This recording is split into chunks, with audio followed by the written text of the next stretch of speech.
প্ৰকৃতৰ পুত্ৰৰ দায়িত্ব নিৰন্তৰে পালন কৰি আহিছে অকহতে সদায় সেই দায়িত্ব পলাই আমি যি কৰিছো এইবোৰে আমাৰ প্ৰাপ্তপুৰৰ কাহিনী দিব নোৱাৰে আৰু আমাৰ প্ৰাপ্ত কাহিনী সি কি কৰিব হা কোন আছে তাই প্ৰাণ দিব কি বেটাইটো সন্তান মোক নেদেখিলে এই বিলাক পাপ হয় পাপ মানে অপাৰ ব্যৱসায় কৰি থকাটো পাপ হয় আৰু তাৰে শাস্তি ভুগি থাকিব লগা হৈছে ইয়াতকৈ বেছি শাস্তি পাব চাই থাক যিটোহে অৱস্থা হৈছে কোনদিনা চুইচাইড কৰে তাৰ একো ঠিকনা নাই চবিলাক আছে বঢ়িয়া এটা ডাঙৰ ঘোষণা কৰিবলৈ আহিছো দাদা তই কি ঘোষণা কৰিবি মই চব জানো দে ই মাক সকলোকে শেষেই কৰিলে মই মাক কৈছো যে তই এই ঘৰ মাতি মোৰ আৰু ভাইটি নামৰ লিখি দিবি আমাৰ বাৰীৰেতো তোৰ কোনোৱে নাই ঘৰ মাটি নিদিবি দেই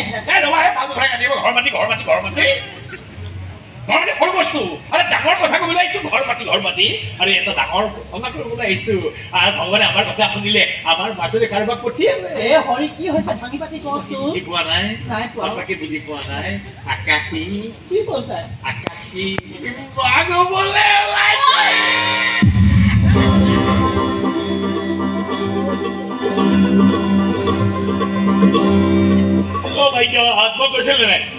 অপেক্ষা কৰা তুমি অপেক্ষা কৰা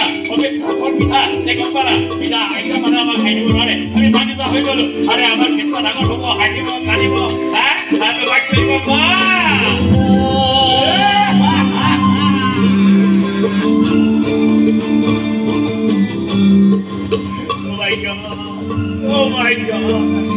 আমাৰ কথা শুনিলে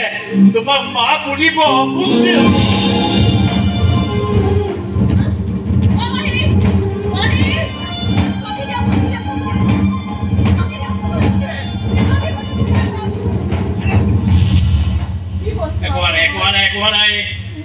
দেউতাক হলেও একো হ'ব নোৱাৰে মোৰ কালি খানা হ'ব মন্দিৰৰ ডাঙৰ খেতি আৰে ভগৱানে দেখক আমি কিমান আনন্দ কৰিছো ব'লা মন্দিৰটো ব্যৱস্থা কৰি আহিব নালাগে তোমাৰ দৌৰা দৌৰিব দেখিছ আহি কিমান ফূৰ্তি পাইছে মই কৈছিলো নহয় ভগৱানে দেৰিকে হলেও চকু মেলি চাব বুলি চালে নে এতিয়া